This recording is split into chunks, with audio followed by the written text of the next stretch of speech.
कि राधा ने जो पूछा उसे सुनकर उद्धव चौंक गए। राधा ने कहा, कृष्ण स्वस्थ है ना? उत्तर में बताया गया कि हाँ, कृष्ण स्वस्थ है। राधा ने फिर पूछा, वो समय पर भोजन कर लेते हैं? राजकार्य में अधिक थक तो नहीं जाते? रात को विश्राम करते हैं ना? एक के बाद एक प्रश्न आते गए, लेकिन एक भी प्रश्न अपने लिए नहीं था। एक भी प्रश्न ऐसा नहीं था जिसमें राधा ने अपने दुख की बात की हो। उद्धव हैरान थे। इतना विरह, इतनी दूरी, फिर भी चिंता केवल कृष्ण की। उद्धव धीरे धीरे समझने लगे कि यह प्रेम साधारण नहीं है। संसार का प्रेम कहता है तुम मेरे लिए क्या कर सकती हो, लेकिन राधा का प्रेम कहता था मैं तुम्हारे लिए क्या कर सकती हूँ। संसार का प्रेम पाने की इच्छा रखता है, राधा का प्रेम केवल देने की। यही कारण था कि उनके चेहरे पर विरह होने के बावजूद शिकायत नहीं थी। पीड़ा थी लेकिन नाराजगी नहीं, आंसू थे लेकिन आरोप नहीं। कुछ देर बाद उद्धव ने कृष्ण का संदेश सुनाना शुरू किया। उन्होंने कहा, कृष्ण कहते हैं कि आत्मा अमर है। कृष्ण कहते हैं कि वे सबके भीतर है। कृष्ण कहते हैं कि विरह मत कर। राधा शांत भाव से सुनती रही। फिर उन्होंने आंखें बंद कर ली। कुछ क्षण बाद धीरे से बोली, उद्धव जी, जो हर क्षण हृदय में हो उसका विरह कैसा? यह सुनकर उद्धव भीतर तक हिल गए, क्योंकि उन्होंने यह बात शास्त्रों में पढ़ी थी, लेकिन पहली बार किसी को उसे जीते हुए देखा था। संध्या शुरू होने लगी। सूरज ढल रहा था। आकाश सुनहरे रंग में रंग चुका था। राधा दूर क्षितिज की ओर देख रही थी, मानो मथुरा की दिशा में। फिर उद्धव से बोली, उद्धव जी, लोग कहते हैं कृष्ण वृंदावन छोड़कर चले गए, लेकिन सच तो यह है कि कृष्ण कभी गए ही नहीं। वो आज भी यही हैं, हर सांस में, हर धड़कन में, हर आंसू में। उद्धव के पास कोई उत्तर नहीं था। उनका ज्ञान पहली बार मौन हो चुका था और उन्हें महसूस होने लगा था कि जिस सत्य को वे पुस्तकों में खोजते रहे, वह वृंदावन की इस साधारण सी प्रतीत होने वाली स्त्री के हृदय में जीवित है। परंतु भक्तों, अभी तो केवल शुरुआत हुई थी। अगले दिन राधा ने उद्धव से कुछ ऐसे प्रश्न पूछे जिनका उत्तर मथुरा का सबसे बड़ा ज्ञानी भी नहीं दे पाया। आखिर वे क्या प्रश्न थे और क्यों पहली बार उद्धव को लगा कि उनका ज्ञान सारा अधूरा है? यही आगे जानेंगे। भक्तों, अगली सुबह उद्धव फिर उसी कुंज की ओर चले जहां कल उनकी मुलाकात राधा रानी से हुई थी, लेकिन आज उनके कदमों में पहले जैसी दृढ़ता नहीं थी। कल तक वे स्वयं को ज्ञान का भंडार समझते थे। उन्हें लगता था हर प्रश्न का उत्तर उनके पास है, लेकिन कल राधा के कुछ साधारण शब्दों ने ही उनके मन में तूफान खड़ा कर दिया था। आज वे पहली बार सीखने की भावना लेकर जा रहे थे। जब उद्धव वहां पहुंचे तो राधा यमुना की ओर देख रही थी। उनकी आंखें खुली थी, लेकिन ऐसा लगता था कि वे किसी और की लोक में चल गई हो।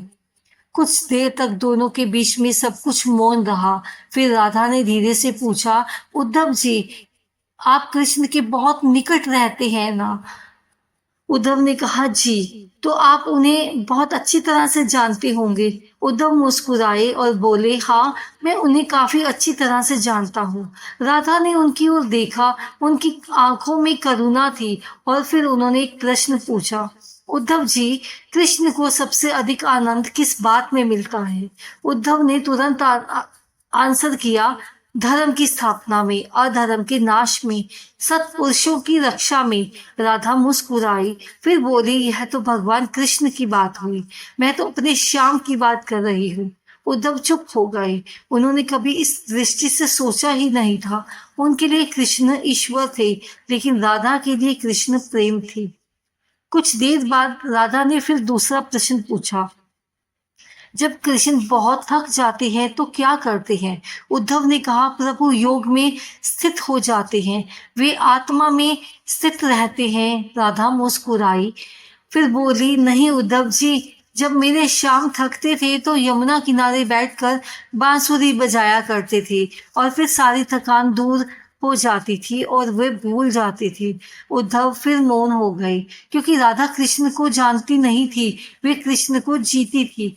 अब तीसरा प्रश्न राधा ने पूछा, जिसने उद्धव के भीतर की नींव हिला दी। उन्होंने पूछा, उद्धव जी, क्या कृष्ण कभी वृंदावन को याद करते हैं?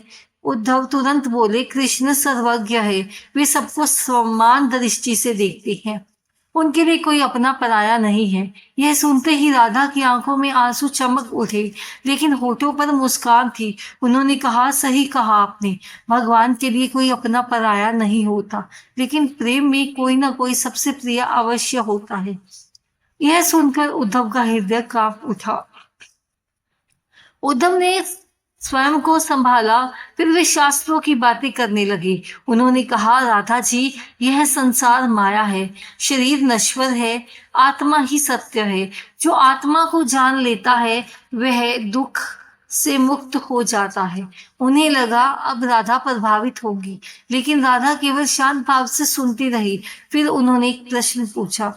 राधा बोली, उद्धव जी, आप कहते हैं आत्मा ही सत्य है, क्या प्रेम भी आत्मा का स्वभाव नहीं है? उद्धव चुप रहे। राधा आगे बोली, यदि आत्मा सत्य है और कृष्ण आत्मा में बसते हैं, तो कृष्ण का प्रेम भी सत्य हुआ। फिर हम प्रेम को छोड़कर केवल ज्ञान क्यों पकड़े? यह सुनते ही उद्धव के सारे तर्क बिखरने लगे। कुछ देर बाद राधा की दृष्टि आकाश की ओर उठ गई। उन्होंने धीरे से कहा, उद्धव जी, लोग कहते हैं मैं कृष्ण के विरह में रोती हूँ, लेकिन मैं अपने लिए नहीं रोती। मुझे दुख इस बात का है कि मथुरा में मेरे श्याम अकेले होंगे। उन्हें कौन समझता होगा? कौन उनकी आंखों की भाषा पढ़ता होगा? कौन उनकी थकान पहचानता होगा? उद्धव की आंखें भर आई, क्योंकि पहली बार उन्होंने एक ऐसा प्रेम देखा जिसमें स्वयं के लिए कुछ भी नहीं था। उद्धव ने जीवन भर ज्ञान अर्जित किया था, उन्होंने शास्त्र पढ़े थे, योग किया था, ध्यान किया था, लेकिन आज राधा के सामने बैठकर उन्हें लग रहा था कि वे भगवान के बारे में बहुत जानती हैं, पर भगवान से प्रेम करना नहीं जानती। और शायद यही अंतर था। ज्ञान भगवान को समझने की कोशिश करता है, प्रेम भगवान को अपना बना लेता है। संध्या होने लगी, हवा धीरे धीरे बह रही थी, यमुना की लहरें शांत थी, राधा मौन थी, उद्धव भी मौन थी, लेकिन दोनों के बीच में अंतर था। राधा का मौन प्रेम से भरा हुआ था, उद्धव का मौन प्रश्नों से। उन्हें पहली बार लगा कि शायद वे अब तक अधूरा सत्य जानती थी। दोस्तों, अभी तक राधा केवल प्रश्न पूछ रही थी, लेकिन अगले दिन उन्होंने अपने प्रेम का एक ऐसा रहस्य बताया जिसे सुनकर उद्धव की आंखों से आंसू बह निकली। पहली बार मथुरा का सबसे बड़ा ज्ञानी शब्दों के बिना रह गया। आखिर राधा ने ऐसा क्या कहा और क्यों उद्धव का सारा अहंकार टूटने लगा, यह हम अगले भाग में जानेंगे। अगली सुबह वृंदावन में हल्की हल्की धूप फैल रही थी। यमुना की लहरें शांत थी। कदम के वृक्षों पर बैठे पक्षी मधुर स्वर में गा रहे थे। लेकिन आज उद्धव के भीतर एक अलग ही हलचल थी। कल तक जो व्यक्ति स्वयं को ज्ञानी समझता था, आज वही व्यक्ति उत्तर खोज रहा था। उन्हें लगने लगा था कि वृंदावन में कुछ ऐसा है जो मथुरा में नहीं है, कुछ ऐसा जो शास्त्रों में नहीं है, कुछ ऐसा जो केवल प्रेम में मिलता है। और आज उन्हें राधा रानी से फिर मिलना था। उद्धव जब राधा रानी के पास पहुंचे तो उन्होंने देखा राधा यमुना तट की ओर देख रही है। उनकी आंखों में विरह था, लेकिन वह विरह दुख नहीं लगता था। वह किसी गहरे प्रेम की ज्योति जैसा था। कुछ क्षण मौन रहा, फिर उद्धव ने पूछा, राधा जी, क्या आपको कृष्ण की बहुत याद आती है? राधा मुस्कुराई और बोली, उद्धव जी, याद तो उसे किया जाता है जो कभी दूर हो, श्याम तो हर पल मेरे साथ है। उद्धव चुप रह गई। फिर राधा ने धीरे से कहा, जब मैं सांस लेती हूँ तो उसमें कृष्ण है, जब मैं यमुना को देखती हूँ तो उसमें कृष्ण है, जब हवा चलती है तो उसमें भी कृष्ण है। फिर मैं उन्हें याद कैसे करूं? जब वे कभी गए ही नहीं तो याद क्या करना? यह सुनकर उद्धव के मन में एक अजीब सी शांति उतरने लगी। कुछ देर बाद उद्धव ने पूछा, यदि कृष्ण आपके साथ है तो फिर आपकी आंखों में आंसू क्यों आ जाते हैं? राधा ने यमुना की ओर देखा और फिर से बोली, उद्धव जी, यही तो प्रेम का रहस्य है। मिलन प्रेम को सुख देता है, लेकिन विरह प्रेम को गहरा करता है। मिलन में प्रेम दिखाई देता है, विरह में प्रेम सिद्ध होता है। उद्धव ध्यान से सुन रहे थे। राधा आगे बोली, यदि श्याम मेरे सामने हो तो मैं उन्हें देखूंगी, लेकिन जब भी सामने नहीं है तो मैं उन्हें हर जगह खोजती हूँ, और यही खोज प्रेम को अनंत बना देती है। उद्धव ने जीवन में पहली बार विरह की ऐसी व्याख्या सुनी थी। कुछ देर बाद राधा ने एक सूखा हुआ पत्ता उठाया और उसे देखते हुए बोली, उद्धव जी, क्या आपको पता है प्रेम क्या है? उद्धव ने कहा, प्रेम भगवान तक पहुंचने का एक मार्ग है। राधा मुस्कुराई, फिर बोली, नहीं, प्रेम कोई मार्ग नहीं है, प्रेम ही मंजिल है। प्रेम वह अवस्था है जहाँ स्वयं का अस्तित्व समाप्त हो जाता है, जहाँ केवल प्रेम का अस्तित्व रह जाता है, जहाँ मैं नहीं रहता, केवल तुम रह जाते हो। यह सुनते ही उद्धव का सिर झुक गया, क्योंकि उन्होंने भगवान को जानने का प्रयास किया था, लेकिन स्वयं को मिटाने का नहीं। तभी राधा ने धीरे से पूछा, उद्धव जी, क्या कृष्ण कभी मुस्कुराते हैं? उद्धव ने कहा, हाँ। राधा की आंखों में चमक आ गई। फिर उन्होंने पूछा, क्या वे पहले की तरह हंसते भी हैं? क्या वे अभी भी लोगों का दुख दूर करते हैं? क्या वे अभी भी सबका ध्यान रखते हैं? उद्धव ने सिर हिलाया। राधा मुस्कुरा उठी और उनकी आंखों से आंसू बहने लगे। उद्धव आश्चर्य में पड़ गए। उन्होंने पूछा, आप रो क्यों रही हैं? राधा बोली, ये दुख के आंसू नहीं हैं, ये संतोष के आंसू हैं। मुझे बस यह जानना था कि मेरी श्याम प्रसन्न है। उद्धव स्तब्ध रह गए, क्योंकि इतने वर्षों की विरह के बाद भी राधा ने अपने लिए कुछ नहीं पूछा। न यह पूछा कि कृष्ण उन्हें याद करते हैं या नहीं, न कि यह पूछा कृष्ण लौटेंगे या नहीं। उनकी चिंता केवल कृष्ण थी। उस पर उद्धव को ज्ञान पर शर्म आने लगी। उन्हें लगा, मैंने वेद पढ़े, मैंने उपनिषद पढ़े, मैंने योग सीखा, लेकिन ऐसा प्रेम कभी नहीं सीखा। उन्हें पहली बार महसूस हुआ कि ज्ञान सिर में रहता है, लेकिन प्रेम हृदय में रहता है, और भगवान तक पहुंचने का मार्ग सिर से नहीं, हृदय से होकर जाता है। सूर्य अस्त होने लगा, आकाश लालिमा से भर गया। राधा धीरे से बोली, उद्धव जी, यदि कृष्ण मिले तो उनसे यह कहना नहीं है तुमने कि राधा रोती है, उन्हें दुख होगा, बस इतना कहना। वृंदावन आज भी उनसे प्रेम करता है और राधा आज भी उनकी है। यह सुनते ही उद्धव की आंखों से आंसू बह निकली। वे पहली बार रो रहे थे, शास्त्रों के कारण नहीं, तर्कों के कारण नहीं, बल्कि प्रेम के कारण। उस दिन उद्धव के पास कोई उत्तर नहीं था, कोई श्लोक नहीं था, कोई तर्क नहीं था, कोई उपदेश नहीं था, केवल मौन था, और उसी मौन में उनका अहंकार टूट रहा था। उन्हें समझ आने लगा था कि कृष्ण ने उन्हें वृंदावन संदेश देने नहीं भेजा, कृष्ण ने उन्हें प्रेम सीखने भेजा था, और उनके सबसे बड़े गुरु राधा रानी थी। प्रिय भक्तों, अब उद्धव बदल चुकी थी। जो व्यक्ति वृंदावन आया था अब वैसा नहीं रहा, लेकिन अभी उसका अहंकार पूरी तरह टूटा नहीं था। और फिर एक दिन उद्धव ने ऐसा दृश्य देखा जिसने उन्हें गोपियों के चरणों में झुकने पर मजबूर कर दिया। आखिर वह दृश्य क्या था, और क्यों उद्धव ने इच्छा की कि अगले जन्म में वे वृंदावन की धूल बने, यही अब जानेंगे। भक्तों, उस रात उद्धव को नींद नहीं आई। वे यमुना तट पर बैठे रहे। उनके सामने शांत जल बह रहा था, लेकिन उनके भीतर विचारों का तूफान चल रहा था। उन्हें बार बार राधा के शब्द याद आ रहे थे। उन्हें यह मत कहना कि राधा रोती है, बस इतना कहना कि राधा आज भी उनकी है। उद्धव सोच रहे थे, ये कैसा प्रेम है जिसमें अपने दुख की चिंता नहीं है, केवल प्रिय की खुशी की चिंता है। जितना वे सोचते उतना ही उनका ज्ञान छूटा लगता। उन्हें पहली बार महसूस हुआ कि भगवान को जानना और भगवान से प्रेम करना दो अलग बातें हैं।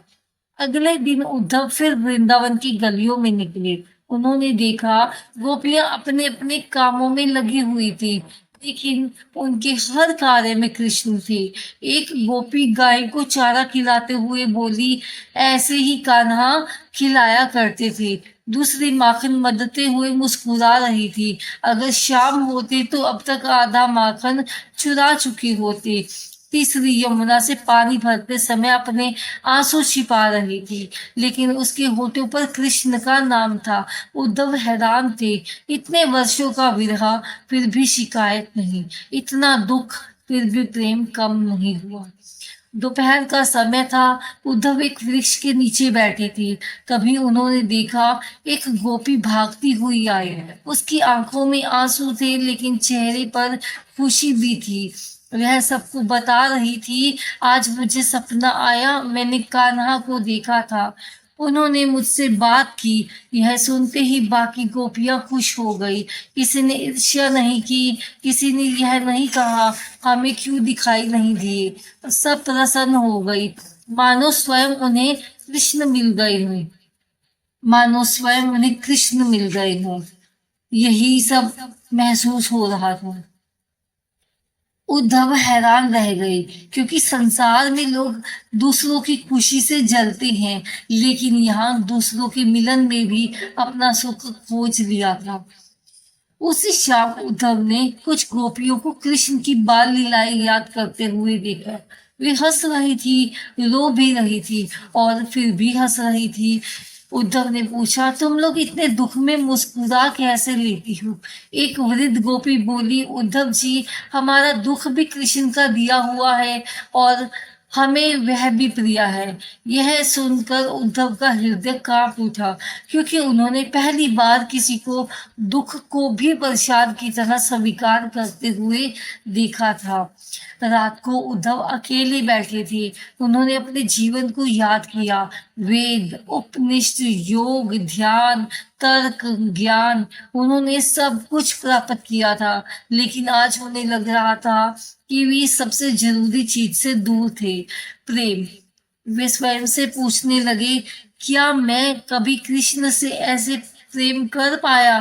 क्या मैंने कभी अपने सुख दुख से ऊपर उठकर केवल कृष्ण के लिए जिया?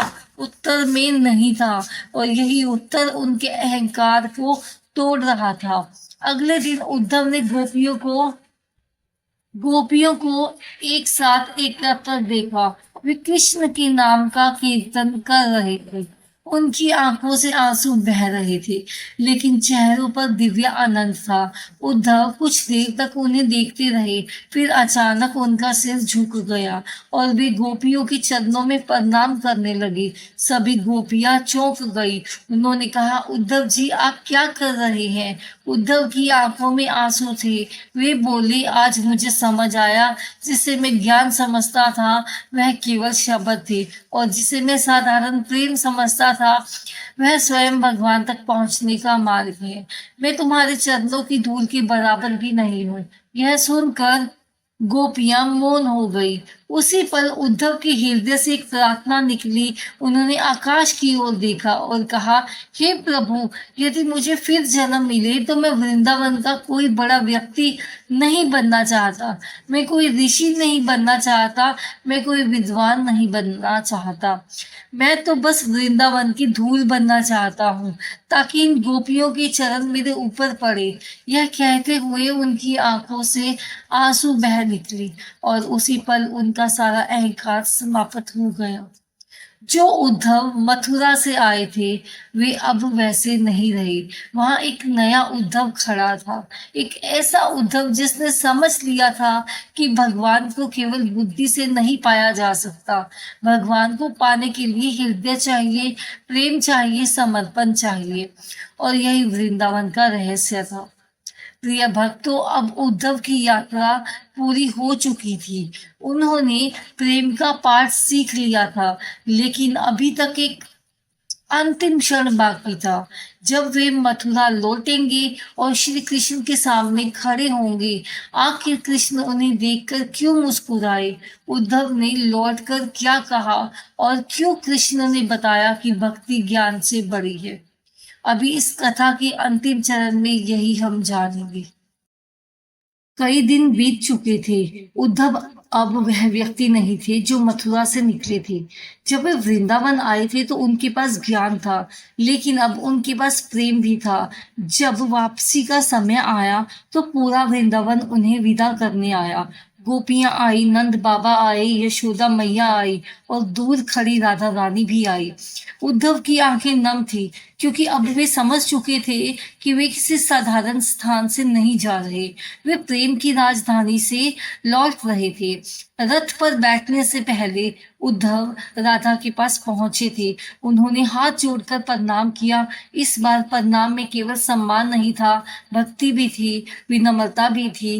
राधा ने मुस्कुराकर कहा, उद्धव जी, श्याम से कहना वृंदावन आज भी उनका है, यमुना आज भी उनकी राह देखती है। और राधा कुछ क्षण रुक कर राधा बोली, राधा आज भी उन्हीं की ही है। उद्धव की आंखें भर आई। उन्होंने सिर झुका लिया, क्योंकि अब शब्द छोटे पड़ रहे थे।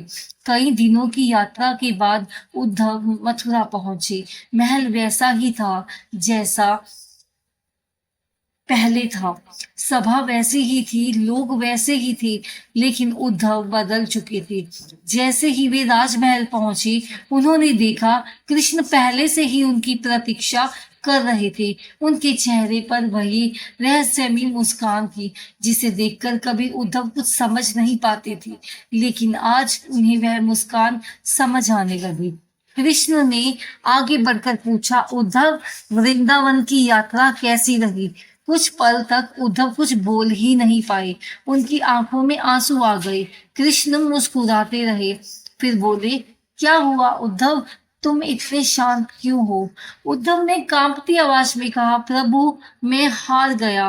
कृष्ण मुस्कुराए, मानो उन्हें पहले से पता था। उद्धव बोले, प्रभु, मैं सोचता था मैं आपको जानता हूँ। मैं सोचता था कि शास्त्रों का ज्ञान ही सबसे बड़ा है। मैं सोचता था कि भगवान तक पहुंचने का मार्ग बुद्धि से होकर जाता है, लेकिन वृंदावन ने मुझे बदल दिया। कृष्ण शांत भाव से सुनते रहे। उद्धव आगे बोले, मैंने वहां ऐसे भक्त देखे जो वेद नहीं जानते, जो उपनिषद नहीं जानते, लेकिन वे आपको उस तरह जानते हैं जिस तरह मैं कभी नहीं जान पाया। उद्धव की आंखों से आंसू बहने लगे। उन्होंने कहा, प्रभु, मैंने राधा को देखा। यह सुनते ही कृष्ण की आंखों में एक अलग सी चमक आ गई। उद्धव बोले, मैंने ऐसा प्रेम कभी नहीं देखा। उन्होंने अपने लिए कुछ नहीं मांगा। उन्होंने यह भी नहीं पूछा आप उन्हें याद करते हैं या नहीं। उनकी चिंता केवल आपकी थी। उनका हर आंसू आपके लिए था। उनकी हर सांस आपके लिए थी। उद्धव बोलते रहे और कृष्ण मुस्कुराते रहे। फिर धीरे से बोले, उद्धव, अब तुम समझ गए? उद्धव ने सिर झुका दिया। हाँ प्रभु, अब तो सब जान गया हूँ। तब कृष्ण ने वह बात कही जो इस पूरी कथा का सार है। उन्होंने कहा, उद्धव, ज्ञान मुझे समझ सकता है, लेकिन प्रेम मुझे बांध सकता है। ज्ञान कहता है भगवान महान है, प्रेम कहता है भगवान मेरे हैं। ज्ञान दूरी बनाकर रखता है, प्रेम सारी दूरियां मिटा देता है। ज्ञान से तुम मुझे जान सकते हो, लेकिन भक्ति से तुम मुझे पा सकते हो। उद्धव की आंखें भर आई। फिर कृष्ण ने कहा, उद्धव, संसार मुझे भगवान मानता है, ऋषि मुझे परमात्मा मानते हैं, योगी मुझे ब्रह्मा मानते हैं, लेकिन वृंदावन वृंदावन मुझे अपना मानता है, और यही कारण है मैं आज भी वृंदावन का ऋणी हूँ। उस पल उद्धव कृष्ण के चरणों में गिर पड़े। उन्होंने कहा, प्रभु, आज मैंने समझा कि प्रेम ही सबसे बड़ा ज्ञान है और राधा राधा प्रेम की सबसे ऊंची परिभाषा है। प्रिय भक्तों, उद्धव वृंदावन गए थे, लेकिन लौटे तो जीवन का सबसे बड़ा संदेश लेकर। उन्होंने सीखा, भगवान को केवल पढ़ा नहीं जा सकता, भगवान को केवल समझा नहीं जा सकता, भगवान को महसूस करना पड़ता है। वह अनुभव प्रेम से आता है, भक्ति से आता है, समर्पण से आता है। राधा ने कोई शास्त्र नहीं पढ़ा, लेकिन उन्होंने वह पा लिया जिसे पाने के लिए ऋषि जन्मों तक तपस्या करते हैं, क्योंकि जहाँ ज्ञान समाप्त होता है वहीं से प्रेम शुरू होता है, और जहाँ प्रेम शुरू होता है वहीं कृष्ण मिलते हैं। प्रिय भक्तों, यदि इस कथा ने आपके हृदय को छुआ हो तो कमेंट में राधे राधे जरूर लिखना, और याद रखना कि भगवान को प्रभावित करने के लिए बड़े ज्ञान की नहीं, एक सच्चे प्रेम से भरे हृदय की आवश्यकता होती है। अगर यह कहानी आप तक पहुंची है, आपको पसंद आई है, तो इसे अपने दोस्तों में जरूर शेयर करें। मिलते हैं एक और कृष्ण कथा के साथ। तब तक के लिए जय श्री राधे कृष्णा। धन्यवाद।